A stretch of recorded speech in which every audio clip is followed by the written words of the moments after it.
Ini untuk ubi rebus. Makan dengan apa? ini madu lebah ni. Madu lebah. Cecah yang itulah. Maknanya Innovation. memang sudu dia. Ubi rebus dengan madu lebah. Ubi rebus dengan madu rebah. Kalau Kapau boleh bang? Tak buat. air teh. Kat sini je yang buat. Tidak ambil sudu. Madu. Tuang je. Roti kosong tak nak. Itu manis. Mari.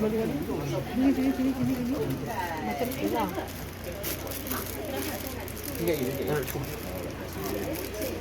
Ini manisan tebu. Manisan dia. Manisan dia. Dia dah caramelize.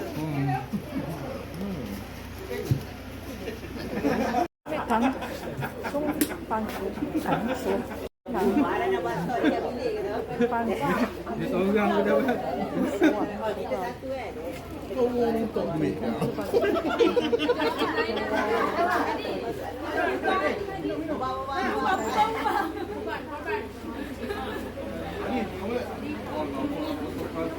Ubi kayu dengan madu keluluk special dari Jangan Pendek. Jangan pendek. Okey. Sedap.